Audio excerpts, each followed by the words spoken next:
31 kilo की फूलों की माला से माननीय महाराज श्री हमारे लोकप्रिय प्रत्याशी का स्वागत गजेंद्र जी भोमाका, सुशील जी यादव, रामस्वरूप जी नासना, राकेश जी बराला, मनोज जी टोडावता, गुलाब जी भोमाका, देवेंद्र जी चौधरी साहब करेंगे 31 किलो की माला पहनाकर। अतिशीघ्र पधारे 31 किलो की माला वाले।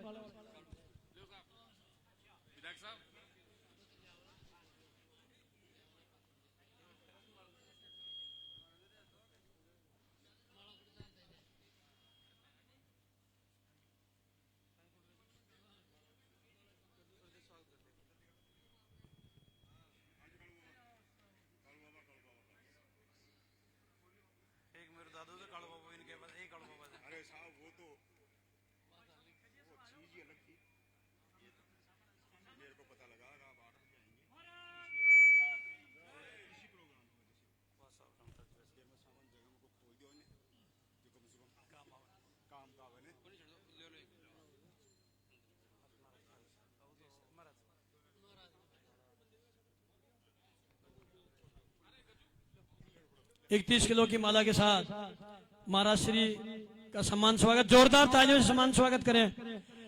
नरेंद्र मोदी जिंदाबाद, भारतीय जनता पार्टी जिंदाबाद। बहुत बहुत धन्यवाद सभी कार्यकर्ताओं को। और मैं वाह रामदार जी भाई साहब, वो जोश कोई कारण से तामनी अत्तो को ना हो पहले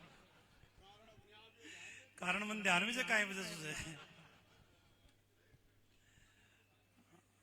आज हमारे बीच में हमारे लोकप्रिय सांसद परम सम्मानित सुमितानंद जी महाराज पधारे हैं। एक बार जोरदार ताली बजाकर इनका स्वागत और अभिनंदन करें। मंच के ऊपर उपस्थित सभी सम्मानित नेता, क्योंकि 10 बजने वाली है और अभी रावण गेट की एक मीटिंग और बाकी है, इसलिए थोड़ा कार्यक्रम जल्दी कर रहे हैं, क्योंकि आदर्श आचार संहिता का पालन करना सभी का नैतिक कर्तव्य है। तो मैं ज्यादा कुछ नहीं कहूंगा, सिर्फ 2 बात निवेदन करके अपनी वाणी को विराम दूंगा। 18 से लेकर 23 तक कांग्रेस की सरकार राजस्थान के अंदर रही और 2023 दिसंबर के अंदर राजस्थान में भारतीय जनता पार्टी की सरकार बनी। मैं 2018 से 23 तक विधायक था। पार्टी ने मुझे प्रवक्ता की जिम्मेदारी दे रखी थी। जो भी परीक्षा होती उस परीक्षा का पेपर लीक होता। रीट की परीक्षा हुई, तत्कालीन कांग्रेस के मंत्री ने कहा कि रीट उत्सव के रूप में हमने मनाया, एक ऐतिहासिक परीक्षा आयोजन करने का काम किया। उस समय खबरें यह निकल के आई कि रीट के अंदर चीट हुई है, पेपर लीक हुआ है।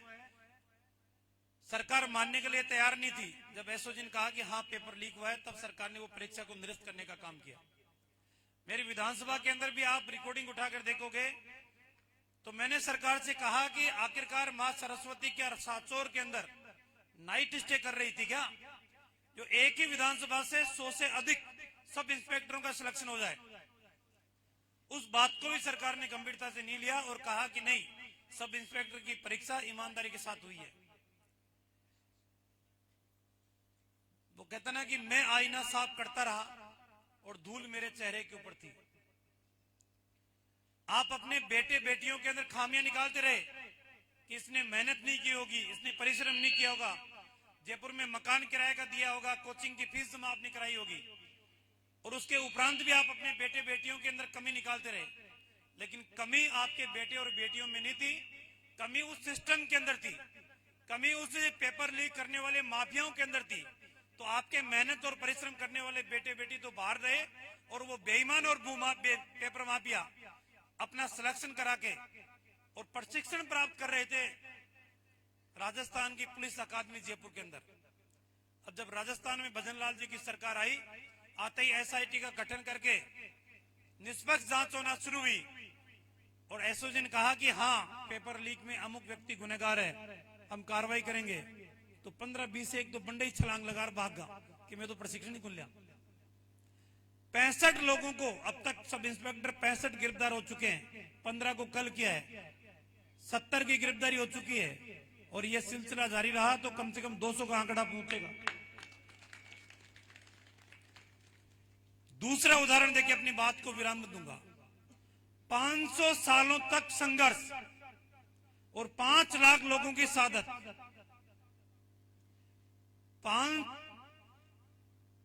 500 साल का संघर्ष और 5 लाख लोगों की शहादत। हर घर के अंदर भगवान राम की तस्वीर लगी हुई है। आज से नहीं, कई पीढ़ियां उसकी पूजा अर्चना करती आ रही है। लेकिन यही राजस्थान के अंदर नहीं, देश के अंदर यूपीए कांग्रेस नीति सरकार सुप्रीम कोर्ट के अंदर मामला विचाराधीन, और सुप्रीम कोर्ट के अंदर कहती है कि राम तो काल्पनिक है।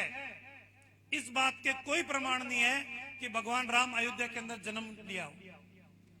और ये एक मोदी सरकार है जिसने कहा कि माननीय न्यायालय शीघ्र सुनवाई करके निस्तारण करे, और आज आपने देखा होगा कि 500 साल के उपरांत, 5 लाख लोगों की शहादत के उपरांत आज भव्य मंदिर, राम मंदिर बनकर तैयार हुआ है, और लाखों लोग नहीं, करोड़ों लोग उस राम मंदिर के दर्शन कर रहे हैं।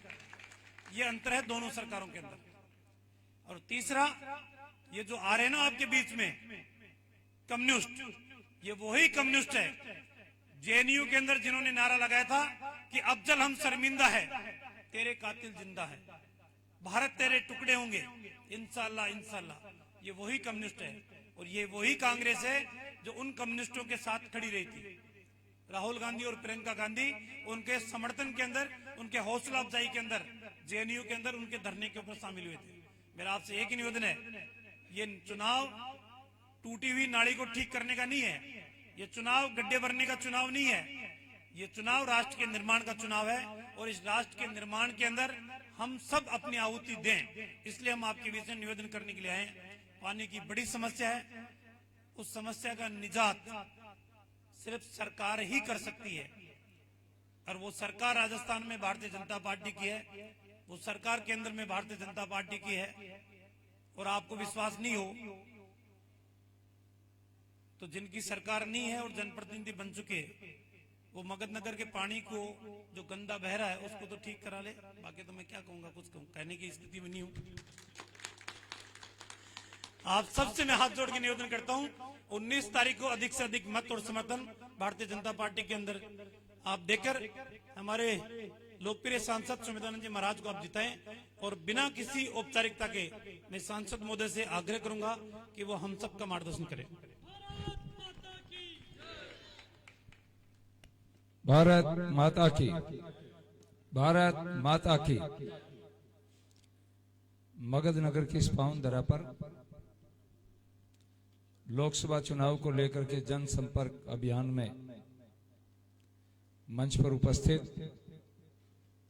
आदरणीय श्री रामलाल शर्मा जी और हमारी पार्टी के सभी सम्मानित नेतागण, इस कार्यक्रम में उपस्थित सभी प्रबुद्ध जन, बुजुर्ग और नौजवान साथियों, आदरणीय रामलाल जी ने आपको सारी बातें कह दी है। मुझे तो एक ही बात आपसे कहनी है, दो विचारधाराओं की लड़ाई है। एक वो विचारधारा है जिसने देश की अखंडता के लिए बलिदान दिया है, जिसने गरीब, मजदूर, किसान, इनके लिए अनेक योजनाएं लागू की हैं, भारतीय संस्कृति को आगे बढ़ाया है। और दूसरी तरफ धरने प्रदर्शन वाली विचारधारा है। इसके सिवाय उनके पास कुछ नहीं है, केवल मात्र इस रास्ते को रोक दो, इसको रोक दो, इस फैक्ट्री के सामने धरना दे दो, इसको बंद करवा दो, और इसका सबूत पश्चिमी बंगाल है। 27 साल इनका राज रहा, उस प्रदेश को बर्बाद कर दिया, लेकिन उसकी सजा पब्लिक ने दी। आज इनका एक भी एमएलए वहां पर नहीं है। 27 साल राज करने वाले लोगों का एक भी एमएलए नहीं है। शिक्षण संस्थाओं के वातावरण को खराब किया, दूषित किया। इसलिए मेरा तो आपसे निवेदन है, रामलाल जी कह रहे थे पानी के बारे में हमारी 2 योजनाएं स्वीकृत हुई हैं, 2 समझौते हुए हैं, एक यमुना जल का और एक ARCP का। मैं आपको विश्वास दिलाता हूं, चौमू विधानसभा के अंदर इन दोनों में से एक योजना में पानी 100% आएगा और हम आपको नहर का पानी पिलाएंगे। और भी चौमू के जितने विकास के काम है उनको बढ़ चढ़ करके करेंगे। मेरे 10 साल में इस लोकसभा में 10,000 करोड़ के काम मैंने किए हैं और उसके पीछे आदरणीय नरेंद्र मोदी जी का सहयोग, पूरी सरकार का सहयोग रहा है। मैं पुनः आपसे निवेदन करना चाहता हूं, ये विचारधारा की लड़ाई है। उनको पछता नहीं है कि मोदी जी का विश्व में नाम क्यों है, भारत का दुनिया में डंका क्यों बज रहा है। चीन में वो आजीवन राष्ट्रपति बनाते हैं, यहाँ पर लोकतंत्र की बात करते हैं। 27 साल तक 1 किलो अनाज पश्चिम बंगाल में खरीदते नहीं हैं, यहाँ पर वो किसानों की बात करते हैं। ये दोहरा चरित्र। वायनाड में राहुल गांधी के सामने कम्युनिस्ट पार्टी चुनाव लड़ती है, यहाँ कांग्रेस और कम्युनिस्ट आपस में समझौता करते हैं। ये जो दोहरा चरित्र है, इसका ध्यान रखते हुए आपसे आग्रह करूंगा, देश के उज्जवल भविष्य के लिए, हमारे युवाओं के उज्जवल भविष्य के लिए, आपकी पीढ़ी के सुरक्षित भविष्य के लिए आने वाली 19 तारीख को आप भारतीय जनता पार्टी के पक्ष में मतदान करें और आपके लिए विकास का काम जो भी होगा रामलाल जी, हम और हमारी सरकार मिलकर के करेगी। यही निवेदन आपसे करना चाहता हूं, क्योंकि एक कार्यक्रम और है, वहां पर पहुंचना है। आप सबका आभार। भारत माता की।